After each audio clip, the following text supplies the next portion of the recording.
네, 오늘 장을 명쾌하게 저격해보는 람 기자의 3시 40분입니다. 안녕하세요. MTN 증권부 김혜람 기자입니다. 증시가 부진한 양상 그리고 많은 변동성을 보이고 있는 가운데 최근 들어서 배당주 펀드에 관심이 많이 쏠렸었습니다.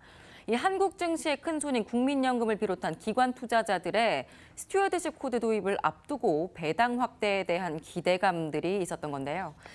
그런데 이 국민연금의 최고 의결기구인 기금운용위원회가 도입안 의견을 보류했습니다. 이 때문에 배당주에 관한 관심이 좀 주춤해질까요? 이 스튜어드십 코드 도입 연기, 사실 이 증권가에서 쉽게 예상하지는 못했었던 결과였습니다. 이 국민연금은 국내 증시 큰 손으로서 이 투자 기업에 대한 주주권을 제대로 행사하기 위한 취지로 스튜어드십 코드를 도입하겠다라는 계획을 밝혔었습니다. 하지만 사회이사, 감사 추천, 주주 제한 등 경영 참여 방안을 두고 기금운용위원들 간의 이견을 좁히지 못했습니다. 오는 30일에 다시 논의를 할 예정인데요. 이 경영 간섭이 우려된다는 목소리도 나오고 있고 다른 한편으로는 당초 계획보다 주주권 행사 강도가 떨어져서 이 반쪽짜리 스튜어드십 코드에 그칠 것이라는 주장들이 서로 맞서고 있습니다. 국민연금은 경영참여 주주권 행사를 배제하는 대신에 배당 관련 주주 활동을 보다 적극적으로 하겠다는 방침을 공청회에서 지난 17일에 밝혔었고 이게 반대 의견에 막혔습니다. 사실 아시다시피 국내 기업들은 그동안 유독 배당에 소극적이었었습니다. 국민연금은 국내 296개 상장사의 지분을 5% 이상 보유하고 있는데요. 국민연금이 이 기업들, 한 300개 정도 되는 기업들에게 배당 확대를 건의하게 된다면 기업에게 큰 압박으로 작용될 가능성도 높았습니다. 그래서 배당주에 대한 관심이 높아지고 있는 것이고요. 30일 이후에 어떤 결과가 나온다고 하더라도 이거는 마찬가지로 계속 지속이 되겠죠. 사실 배당주 펀드는 스튜어드십 코드 도입을 제쳐두고라도 저금리 시대 인기를 끄는 중위험, 중수익 상품입니다. 특히 최근에 증시 변동성이 커지면서 이 안정적인 배당 이익에 대한 기대감도 있었습니다. 최근 3개월간 액티브 주식 배당 펀드 56개의 총 설정액은요, 2,500억 원이 늘어났습니다. 이 같은 기간에 일반 펀드, 중소형 펀드, 섹터 펀드 등은 대부분 액티브 주식 펀드에서 자금이 빠져나갔었는데요. 이것과는 매우 대비되는 양상입니다. 액티브 주식 배당 펀드의 최근 3개월 평균 수익률, 사실 수익률이 선방하진 않았어요. 마이너스 7.2%를 손실을 내고는 있지만, 하지만 국내 주식형 펀드 전체 평균 수익률이 마이너스 8%를 그보다 낮았기 때문에 이보다는 양호한 편입니다. 사실 우리는 생각해 보시면 주식 투자할 때 배당을 바라고 투자하기보다는 일반적으로 주가가 얼마나 오를까 여기에만 좀 집중을 하죠. 이런 투자 문화 자체가 우리 증시 디스카운트 요인이었습니다. 우리 기업의 배당 성향이 낮은 이유는 어떤 걸까요? 이익금을 배당에 쓰기보다는 내부 유보율을 높이거나 미래 성장 동력에 재투자해서 기업 가치를 높이는 것이 기업의 중장기 성장에 도움이 된다라는 것들이 이제 기업들의 논리였습니다. 여기다가 또 한 가지가 더 있죠. 우리나라 개인 투자자들이 배당 수익보다는 단기 차익을 선호하는 것도 국내 기업들이 배당에 크게 신경을 쓰지 않는 이유 중에 하나이기도 했었습니다. 이 투자한 회사의 미래를 지켜보고 믿어주면서 같이 간다기보다는 주가가 오르면 빨리 빼는 경우가 외국보다는 우리나라가 확실히 많은 것 같습니다. 이 미국에서 개인 투자자의 경우 평균 턴오버 기간이 9개월인데요. 우리나라는 3개월 미만입니다.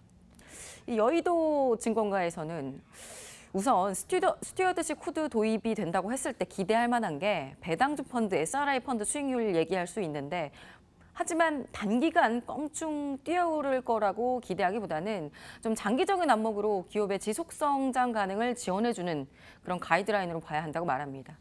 스튜어드십 코드는 기업의 지속 가능 성장에 기여하고 또 결과적으로 그래서 이익을 극대화시키는 것을 목적으로 합니다. 그러니까 어떻게 보면 주주 자본주의의 결정체라고도 할 수 있는데요. 이게 좀 어렵게 느껴질 수도 있는데 이 기업의 밸류에이션이 좋아질 거다. 투자할 만한 회사라고 생각을 해서 내가 이 회사의 주식을 샀는데 회사 오너가, 회사 CEO가 주주의 이익에 반해서 그 회사에 혹은 개인의 이해관계가 있는 누군가에게 혜택을 주고 그렇게 되면 나의 주식 가치는 훼손되게 됩니다. 이것을 못하게 하는다. 이런 의미로 받아들이시면 되겠습니다. 장기적인 안목에 관심이 없다면 뭐 그저 주식을 팔고 떠나면 됩니다. 제일 쉬운 방법이죠. 근데 이러다 보면은 시장 전체의 밸류에이션이 낮아지는 겁니다. 코스피 밸류에이션이 전 세계에서 뭐 하위권을 찍는 이유 중에 하나입니다. 한 자산운용사 대표는 은행 자금과 연기금의 주주자본을 좀 비교해서 설명을 하더라고요. 이 자산운용사 대표는 연기금과 견줘봤을 때 은행은 대출을 회수를 해야 되기 때문에 타인 자본은 굉장히 철저하다. 그런데 반면에 주주 자본은 그냥 팔고 나가면 되기 때문에 사실은 은행 자본에 비해선 그렇게 타인 자본에 철저하지 않은 성격이 있다라고 설명을 했습니다.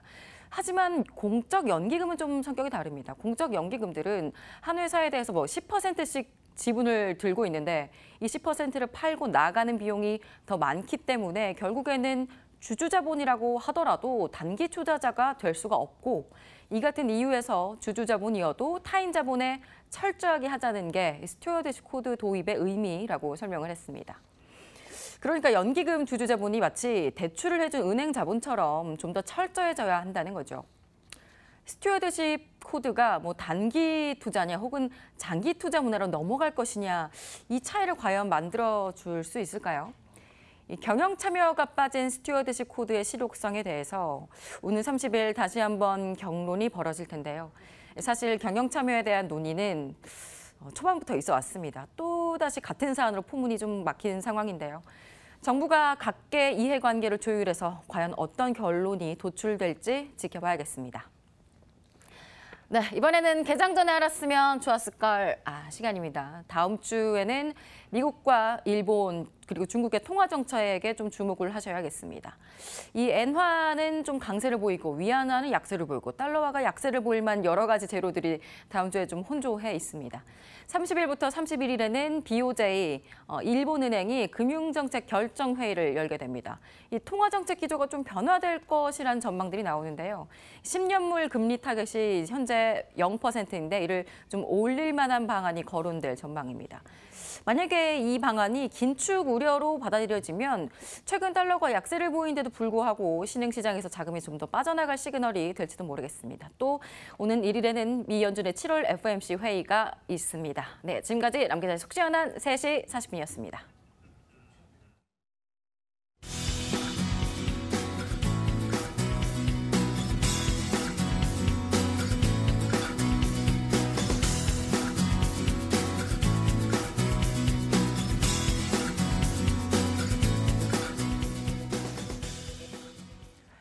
오늘도 낮 기온이 40도를 넘어선 곳이 있다고 하네요. 주말에도 폭염, 열대야 계속된다고 하니까요. 건강관리 유의해야겠습니다. 다음 주에 다시 뵐게요. 고맙습니다.